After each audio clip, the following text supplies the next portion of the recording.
Last week I had a great time chatting with folks about myself and building an inclusive culture. I talked about the space framework and how we can add inclusion to it, as well as the three pillars I think all engineering leaders need to think about when building inclusive and high performing teams. And so today I wanted to just reintroduce myself and talk a little bit about what I do. I wanted to chat about relaunching my podcast with Jordana Kwok, which is called Retaining Wit. And finally, the big bulk of today, I want to talk about first the latest inclusion news with the law that just was passed in California.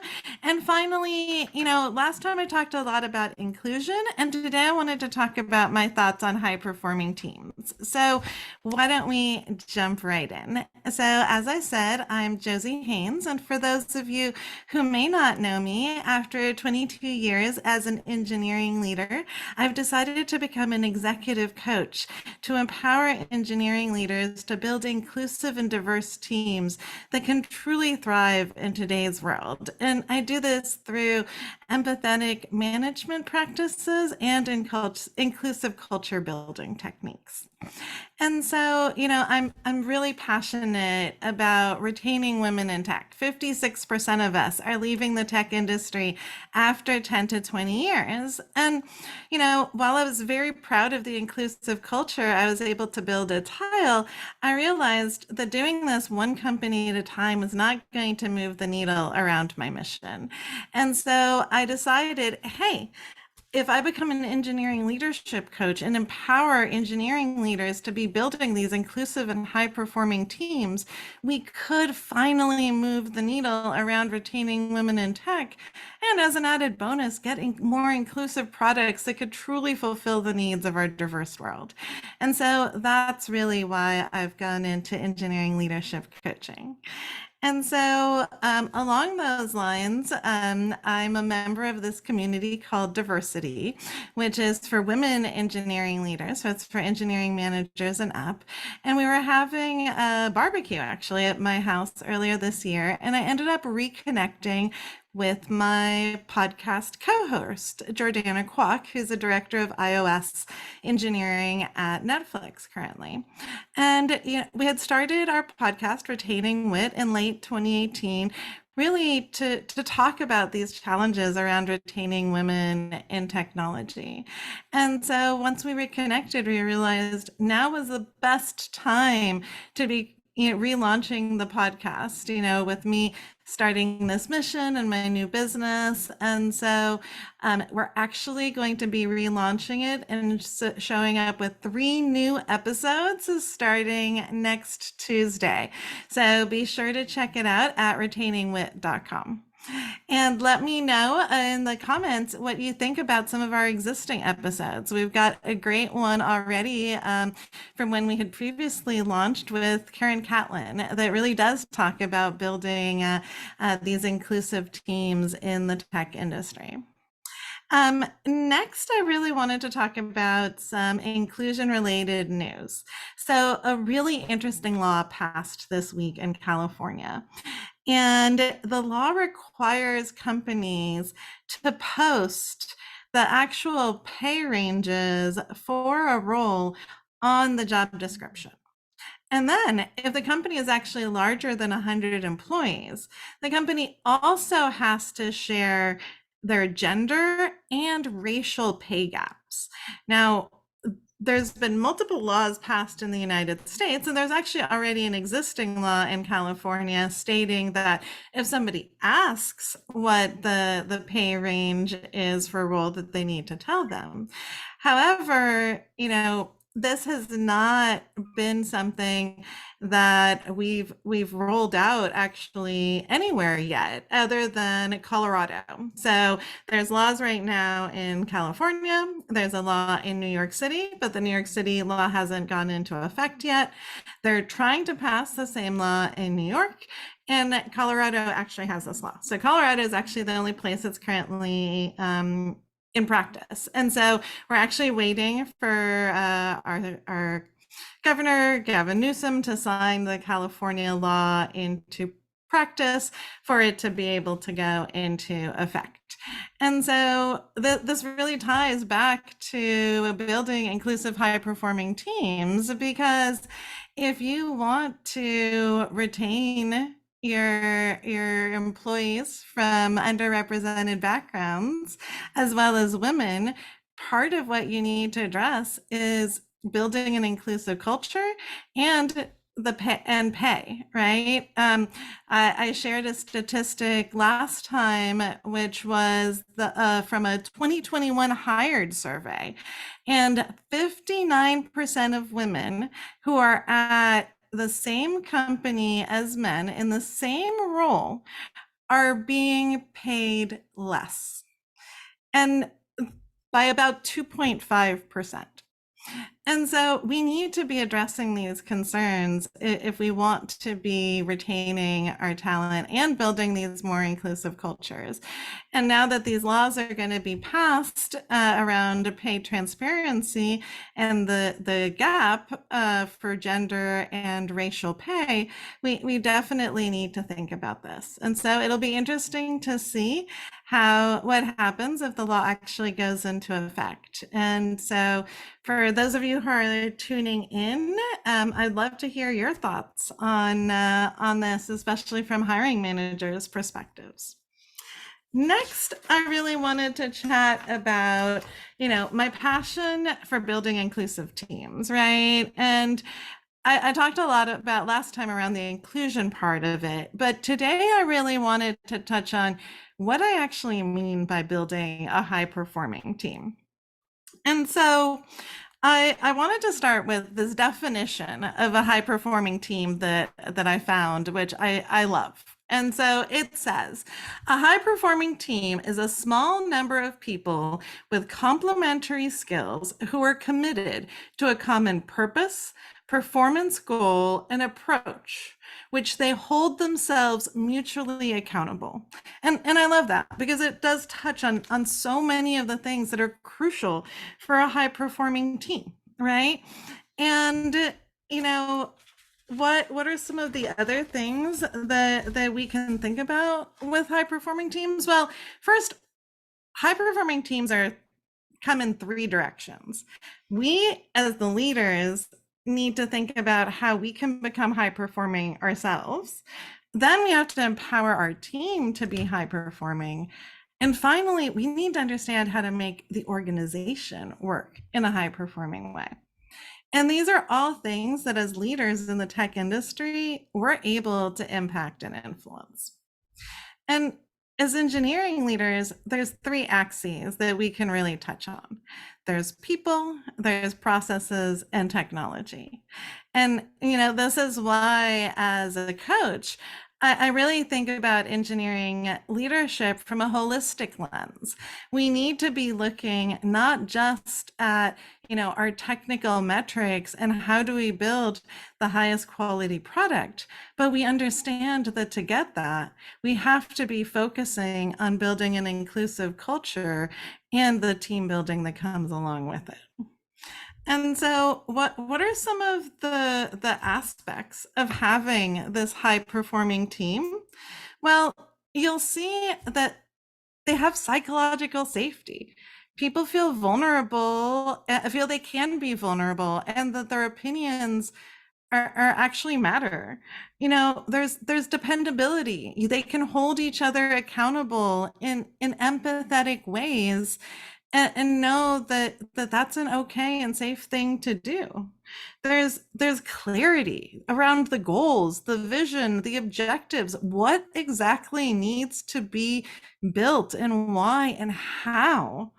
There's a sense of purpose, and it doesn't have to be a huge grandiose mission, but an alignment about why are we doing this, right? And so what are some of the ways that we can build this? Well, first, it's focusing on team building, right? And realizing that teams are always growing and changing.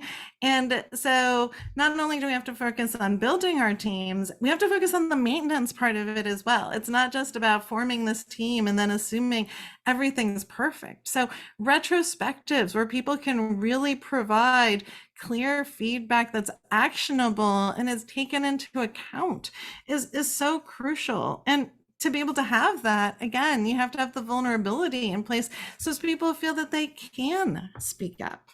I mentioned having a sense of purpose, having a vision is something else that we see in high performing teams. They're aligned around a greater vision. There's clear and effective communication. Leaders are getting the right information they need from their employees to make the right decisions, and they know how to ask for that information. And for the individual contributors, they've been informed about enough of what's going up above them, so they don't feel clueless, and they can as well make decisions that impact the product, knowing the greater context.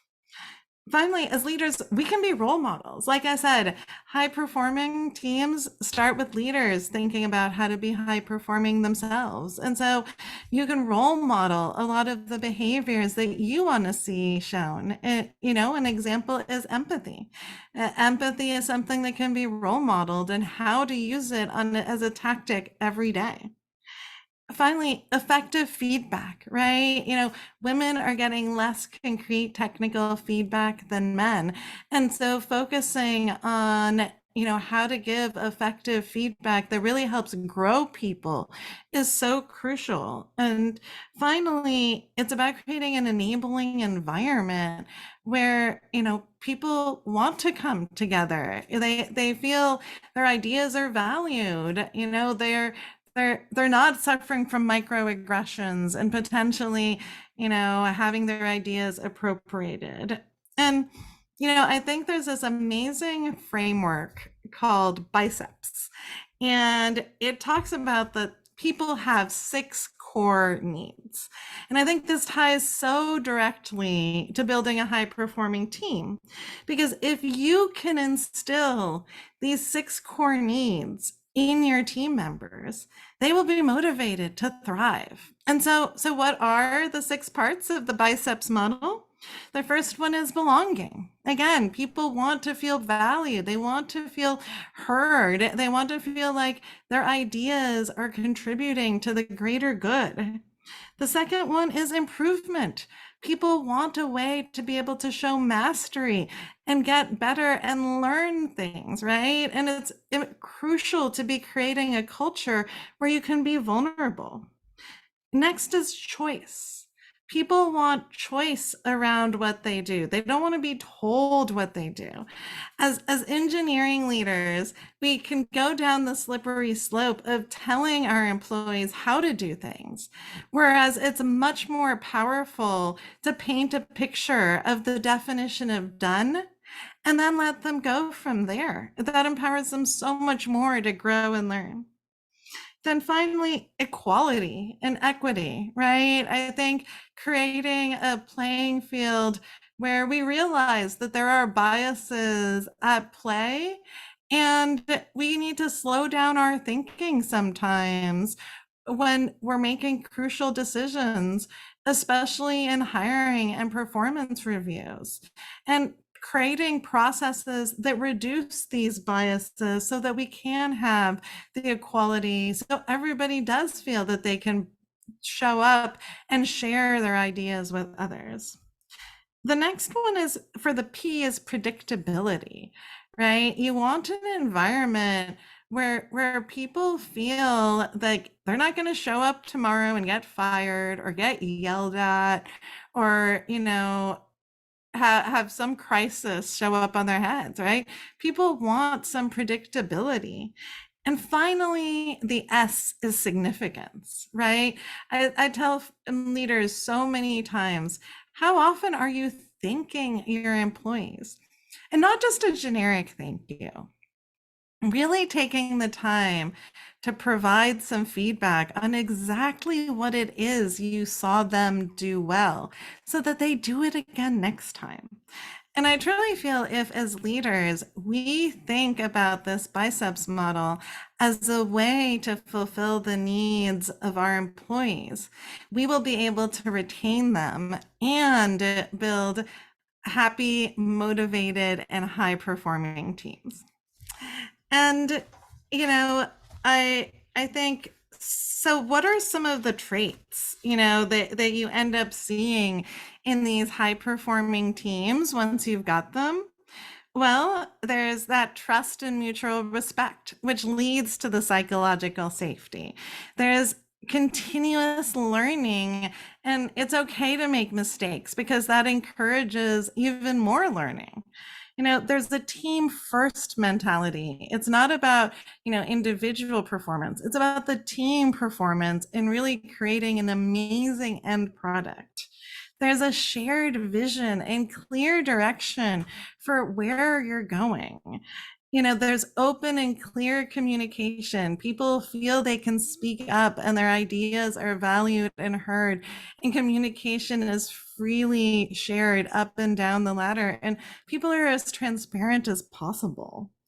There's diversity in high performing teams because the leaders understand that diversity reduces group thinking and helps create a more profitable business ultimately.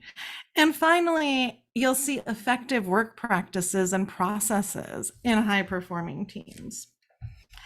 And I think one of the other things, is where inclusion fits into this again. And inclusion fits into high performing teams because inclusive teams lead to higher productivity through higher profits. And where does the productivity come in? Well, because there's a culture where people feel like they're valued, that it reduces absenteeism. You're actually retaining that talent and not hitting that $16 billion price tag I talked about last time. And you're getting more innovation, right? And thinking about things from an inclusive point of view means that you're enabling new ways of thinking, and it can reduce your blind spots. And, biases show up in all products on a day-to-day basis. Last time I talked about soap dispensers. Another example is if you ask Siri who the top sports teams are, or the top sports players are, it actually defaults to men's sports. And when the team was asked, they said, well, that's what people expect, right? But how much underlying bias is being added by not including women when asked who are the top 10 basketball players? And so next time you're building your product or your next feature, how can you make sure that you're taking the more inclusive point of view and ensuring you are actually building features and products that truly fulfill the needs of our diverse world? And so that's what we'll actually talk a little bit about more next time. I talked about empathy a little bit this time, and I talked about empathy a little bit last time in the LinkedIn Live too, because I truly believe it's the foundation for building inclusive teams. And so next time I'll really dive into how we can approach empathy and how we can leverage it in code reviews in a pretty detailed way. So if that's exciting, be sure to tune in next Wednesday at 5 p.m. And for those of you who found today useful and maybe having some of these challenges in your team around, retaining talent, inclusive hiring, making time for strategy, explaining, engineering topics at that exec table in a way that doesn't end with the question, so what exactly is engineering doing and why is stuff late again? All of these things are things that I can really empower you to help with. And so you're not just spinning your wheels by yourself. And so if some coaching with me sounds useful to you, be sure to reach out because I would love to hop on a strategy call and see how I can help with some of your engineering leadership challenges. And that's it for today. Thank you so much. And again, sorry about being a little late with the technical difficulties. Thank you again for tuning in and have a lovely evening. And like I said, for those of you in the Bay Area, I hope you're keeping cool. Stay tuned for another episode of Inclusive Teams with Jossie next week. Bye.